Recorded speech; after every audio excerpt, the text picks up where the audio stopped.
Welcome to the Travel Squad podcast, where adventure meets inspiration. We're your hosts. I'm Brittany. I'm Kim. And I'm Jamal. Together we explore international destinations, hike epic national parks, and share unforgettable travel experiences with you, one passport stamp at a time. Our mission is to inspire you to travel by showing you how you can make it work no matter your budget, schedule, or experience level. We bring you along so that you can laugh, get excited, and start planning your own trip. So grab your ticket and your passport. And don't forget your travel insurance. And get ready to embark on a new adventure with us around the globe. Hey Squaddies, Travel Squad Podcast is back with Just a Tip, our Friday mini episode series where we give you quick travel stories, hacks, and recommendations to set you off into the weekend right. Today you have just me, Jamal, and Brittany as your hosts as we're sharing our review of our experience flying premium economy with Singapore Airlines. We've previously done a review on Singapore Airlines Business Class, so be sure to check that one out. But here we are doing one on Premium Economy when we just flew this from Tokyo back to Los Angeles. And this is a good episode to listen to in comparison to a previous episode that we released not too long ago doing our Premium Economy review of Cathay Pacific. So we want to give you two airlines for comparison here, compare the both, and share our similarities and differences just as well. This flight was about 10 hours, and we're going to be talking about our booking experience, seat comfort, service, food, entertainment, and the overall experience that we had in this mini episode. So as I mentioned, we were flying from Tokyo to Los Angeles. This was our last flight to get back home after our Asia adventures going to Hong Kong, South Korea, and of course, Japan as we were leaving here from Tokyo. This flight was scheduled to be 10 hours. And again, we did fly Cathay Pacific on our way to Asia. Here we are flying Singapore Airlines on our way back. And of course, we wanted to fly Premium Economy because earlier this year, we did fly Singapore Airlines Business Class. We got really spoiled with that. You can't compare Premium Economy to Business Class, but we had some points that we were able to use to get these flights for free. So this is something that we redeemed and didn't pay for out of pocket. But there was a little bit of a fee that we paid, right, Jamal? Didn't we pay to sit in the bulkhead seats? Yes, you are correct. So, of course, with any booking with points, you are going to pay your taxes and fees associated with that. You can't utilize it with the points. Some airlines do charge you to sit in certain seats, regardless of if you're utilizing points, because they are considered to be better seats. So Singapore Airlines is an airline that charges you to sit in the bulkhead. And again, if you don't know what that terminology is, the bulkhead is where it's the walled off section on the plane, either separating where the big emergency exit door is, separating cabin classes, the galley. So we had nobody sitting in front of us. It was just the emergency exit and then the wall. So basically boatloads of foot space, and Singapore Airlines charges you a premium for this. I think it was an additional $100 a person. So yes, we did pay $200 collectively to have more space and no one sitting in front of us. When you fly Premium Economy, you do get priority check-in at the airport counter, and during boarding, you are able to board after first and business class, but before the economy class. And we were able to check 2 bags up to 50 pounds each if we wanted to. We're not planning on using that. We came with a 50-pound bag. But when you go to Japan and South Korea, you're going to pick up a ton of skincare products. And so we actually ended up getting a box at the airport to put some of our belongings in to ship back, and it was free. One thing, too, about Premium Economy is a lot of times people think, hey, does this give you lounge access? It does not give you lounge access. Now, some airlines, depending on what tier level you are with their flying program, if you're flying Premium Economy, sometimes they do give you access to the lounge, but in general, it does not come with lounge access flying Premium Economy. Whatever the occasion, effortless elegance is right this way. Because Hilton brings you new ways to stay courtesy of the Nomad London. And it doesn't stop at award-winning dining in a space draped in velvet and illuminated by vintage chandeliers. No, this day goes beyond with unparalleled personalized service and attentive hospitality. Oh, and did we mention the Nomad London can be booked using your Hilton Honors points at Hilton.com? Hilton, for the stay. This episode is brought to you by Indeed. When your computer breaks, you don't wait for it to magically start working again. You fix the problem. So why wait to hire the people your company desperately needs? Use Indeed's sponsored jobs to hire top talent fast. And even better, you only pay for results. There's no need to wait. Speed up your hiring with a $75 sponsored job credit at Indeed.com/podcast. Terms and conditions apply. Llegaron los nuevos McCrispy Strips, listos para aventurarse en la mezcla de mayo ketchup, la barbecue que quedó en el fondo de la cajita, hot fudge sundae y en la nueva creamy chili McCrispy Strip dip. Los nuevos McCrispy Strips, ahora en McDonald's. Ba-da-ba-ba-ba. So let's talk a little bit about the seat and cabin comfort. Once we got on the plane and got to our seats, there was a blanket and pillow already on our seats for us, which is pretty standard if you're flying an international overnight flight. There was also a water bottle on our seat and premium headphones. But with Singapore Airlines, you do have to request an amenity kit if you want one. And so I knew I was going to be sleeping on this flight, so I did request one.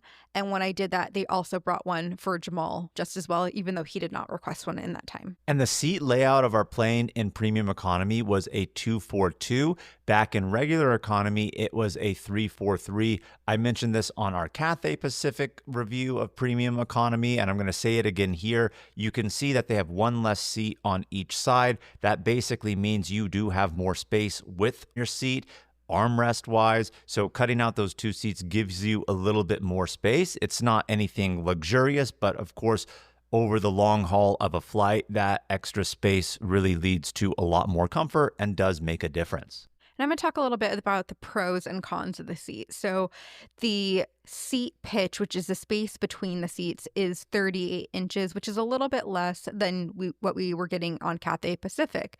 The seat also reclined back 8 inches as well, and it did have full-length calf rest and footrest. I actually thought that this footrest and calf rest was actually better than the one on Cathay Pacific, but it does recline 1 inch less, and it's 2 inches less in pitch. We didn't really have that problem because we were sitting in the bulkhead space, so we had plenty of room in front of us. Jamal and I could both get in and out of our seats without having to ask the other person to move at all, and there was adjustable headrests. But there was a few cons that we had. Since we were sitting in the bulkhead, we didn't have a window, and the seat and trays for entertainment come from between the seats, so we couldn't watch any entertainment during takeoff or landing, and we didn't have any storage in front of us because, of course, there's no seats in front of us, so everything had to go in the overhead bin. Yeah, and so that's something to take into consideration, the pros and cons of sitting in the bulkhead. You do get the more space in terms of nobody in front of you, foot space, but you really do lack the ability to put your items under a seat that's readily available in front of you versus putting them up. And of course, there is not a TV in front of us on the wall. It comes from between us. And because we are sitting in an emergency row exit during takeoff and landing, it has to be stowed away. Whereas everybody else who's not sitting there, their TV is in the back of the seat, so they have no issues whatsoever, can start with their entertainment. So you do sacrifice that a little bit, which I think is worth noting and take into consideration what it is that you do want and if that even makes a difference to you. Our flight was scheduled for 6 p.m., and we were pretty tired from 2 weeks of traveling around Asia, so we knew we would want to be sleeping on the plane, which is one of the reasons we booked a premium economy seat. But that being said, we were only able to sleep about 4 to 4.5 hours. I really would have liked to sleep more. It had nothing to do with me not being tired or the fact that I wasn't comfortable in the seat, because I was, but sometimes even comfortable, it's a little difficult to sleep. So I wish to have gotten more, but nevertheless, the seats were really comfortable. But I want to ask you a question, Brittany. You mentioned how, of course, pretty standard just in general to get a pillow blanket on a long haul. In our premium economy episode on Cathay Pacific, we did note how the blanket was thicker, more plush, same with the pillow. Did you feel like there was any difference between pillow and blanket with Singapore Airlines Premium Economy versus what you would maybe get in regular economy? Because I didn't feel like they were special or noteworthy, whereas the one in Cathay really was a little bit more noteworthy in terms of comfort factor. The blanket, I didn't think so, but the pillow, I do think so. I think the pillow was a little bit bigger and more plush than you would get in economy, but the blanket looked pretty standard versus on Cathay Pacific. It was a really nice, thick, almost like quilted blanket. Yeah, now that you say that, you're right. The pillow was bigger. Was it more plush and comfortable? versus just size-wise. I don't know for me, but that is good to know. And of course, we want you guys to be able to compare and see the differences between airlines because, of course, even though something's labeled premium economy, depending on the airline, it's not always going to be the same in terms of product and service. So, talking a little bit about in-flight service and amenities, when we got on board, we were provided with welcome drinks, and the crew was really friendly and attentive. But definitely, you can tell the difference between how they treat you in premium economy, which is still great, versus business class when they call you by name. Yes, very true. But I think in general, Singapore Airlines is known to be a very good and hospitable airline. So I think regardless of where you sit, you're going to get good service. But of course, you can see those distinguishing service features from business to premium economy, given that Brittany and I have flown business and premium economy, even with Singapore Airlines. But good service, nevertheless, very attentive. The only thing I was really disappointed about in the premium economy cabin was there was not a specific bathroom in this cabin. So you actually had to go back to economy to use the restroom. So let's talk a little bit about our meals. Singapore Airlines, even with premium economy, gives you the option to utilize their Book the Cook feature. And if you remember back to our business class review of Singapore Airlines, that's something unique that they have where ahead of time they will give you a full list selection of meal options that are available. You can specifically choose what you want for your first course, second course meal that comes later on in the flight. They give you that opportunity in premium economy. However, of course, your meals are premium economy meals. It's not like anything you're going to get in business class. And of course, it's different, but it still gives you the option to choose. So when Brittany and I were looking at the menu options before our flight, it showed us what they were actually going to serve on the plane versus what's available on the Book the Cook. We thought to ourselves, for the first meal, let's utilize Book the Cook. And then only one meal really intrigued us on that, and that's why we ordered that. And then the in-flight meal for the second service looked better, so we opted not to utilize the Book the Cook. But again, a unique feature of Singapore Airlines Premium Economy, giving you the option to pre-select your meal for your specific wants and needs. I really enjoyed both meals. Our first meal was a duck couscous salad, and then it also had another side of the cold soba noodles with a noodle sauce. We had a side of cheese and crackers, butter, and a roll. The main entree was steak with a red wine sauce and scalloped potatoes and veggies, and there was a little slice of cake for dessert. Yeah, and we mentioned this again on the previous Cathay Premium Economy review. Really the same thing here. It is an economy meal. The quality definitely is better than what you're going to get in regular economy, but they're not serving it to you on full-blown plates like they are in business class, but they give you actual cutlery that's not plastic, and they serve it in those squared and rectangle trays, but instead of it being aluminum, it actually is a more porcelain, but not an actual plate. So they do elevate the experience that way with the better quality food, the ability to choose what you want, and of course, enhancing the experience with real cutlery and plates. Our second dish Jamal had mentioned was not from the Book the Cook menu. It was just from the regular in-flight menu. And it was a rosemary chicken with mashed potatoes, veggies, and it had a bowl of fruit, some orange juice, a roll and butter, cheese and crackers, and a piece of chocolate on the side.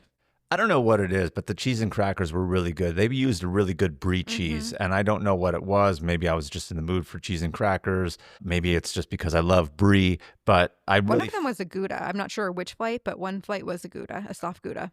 Good cheese selections nevertheless. So you are going to get a lot of things and options to go ahead and eat, and I always love cheese and crackers.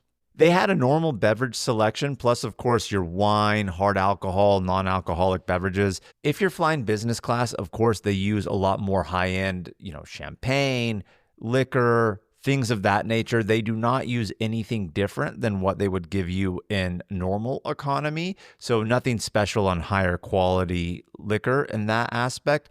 But they do give you an in-flight menu, which, again, I mentioned on the previous episode of our Premium Economy review, but I think it really enhances the experience when you have that. So you know what drink options are available, what the meal options are going to be, snacks, etc. So a nice little touch to elevate you and differentiate the cabin class of regular economy to premium economy. My cat Freddie loves to be brushed and cuddled. But stirring up his cat allergens meant sneezing and itchy eyes. Then I found Purina One Live Clear. It's cat food that reduced the major allergen and my suffering in as little as 21 days. Now, we feel closer than ever. If you have issues with cat allergens, you really need to try Purina One Live Clear. Try new Purina One Live Clear today. Purina One, a difference from day one. Ryan Reynolds here from Mint Mobile with a message for everyone paying big wireless way too much. Please, for the love of everything good in this world, stop. With Mint, you can get premium wireless for just $15 a month. Of course, if you enjoy overpaying, no judgments, but that's weird. Okay, one judgment. Anyway, give it a try at mintmobile.com/switch. Upfront payment of $45 for 3-month plan, equivalent to $15 per month required. Intro rate first 3 months only, then full price plan options available. Taxes and fees extra. See full terms at mintmobile.com. Smart Water Alkaline with antioxidant. 9.5 plus pH, now in cans. Refreshing. Made for every way you move. Should I run a marathon? Let's start with finishing that water. Smart Water Alkaline with antioxidant, now in a sleek can. For those with a taste for taste. Grab yours today. So the last section we're going to talk about is the entertainment and Wi-Fi. So if you do have a KrisFlyer account, which is the miles and points account with Singapore Airlines, you do get free Wi-Fi on the flight. But if you're sitting in economy or premium economy, you can only connect one device to it versus business class. You can connect, I think, 2 devices to it. Well, not only that, in business class, even if you don't have a KrisFlyer account, you're going to get the free Wi-Fi and you can put multiple devices. In premium economy and economy, like you said, Brittany, only one, but you have to have a KrisFlyer account and be part of their flyer program in order to get it. So just normally, premium economy does not come with Wi-Fi on Singapore Airlines. They did have some nice noise canceling headphones, better than economy by far, because in economy you just have the stringy ones that you just plug into your ears. These are nice, plush, they're noise canceling. You really can't hear someone talking to you if you have them on. I didn't watch any movies or TV. I was just on my computer working on some things online. So Jamal, what was the movie and TV selection like? Well, I, for whatever reason, was kind of zoning out a little bit. I know we mentioned we didn't get really a lot of sleep, but I only watched one movie that was really good. I didn't surf it too much to differentiate if I really thought the movie and entertainment selection was better than when we flew to Singapore on business class earlier in the year, because I know we talked about in that episode, giving that review, that we didn't think they had a lot of good movie options. They had a lot of options to choose from, just nothing that intrigued us. So for whatever reason, I found a couple movies here that intrigued me. So they switch it up constantly. So I can't say otherwise if it was good or bad. I think it just really depends on what their movie cycles are, but pretty normal in that sense of things. But they give you movies to watch, music, you have the in-flight map, you get to do games, TV shows, but I think this is pretty standard with all airlines. When they give you TV shows, they're not giving you the whole series. They're only giving you like 4 episodes from one season, and sometimes it's not even the first season. It's somewhere in the middle or the last one, right? So you have all those options to choose from, so pretty standard in terms of the entertainment. One thing we did not mention that I want to is both times we flew premium economy on Cathay Pacific and, of course, here with Singapore Airlines, there were in-seat plugs. So we were able to go ahead and have access to plugs, keep our phones fully charged. Some airlines in economy don't have that option, of course, even with a USB. So we had the option with a USB and traditional plug. So we had that ability to do that. So if you wanted to watch something on your phone, if you had downloaded things on your tablet, that can make a difference too if you don't have a battery pack and are concerned about conserving your battery. So just final thoughts of Singapore Airlines Premium Economy. I would probably rate it 8 out of 10. Really like the meals, like the service, like the seats. Didn't like that they didn't have a bathroom in the Premium Economy cabin, but I would 100% fly them again. I wholeheartedly agree with you, Brittany, on that. I didn't think it was anything exceptional, but I didn't think it was anything bad. If you go back and listen again, I hate to keep comparing to Cathay Pacific, but of course, that's why we have these episodes, to give you honest reviews of each thing. And of course, for you as a traveler to really compare sometimes, hey, which one's going to be better? This is really a toss-up. They each had their pros and cons of what we liked about them, but definitely would fly Singapore Airlines Premium Economy again.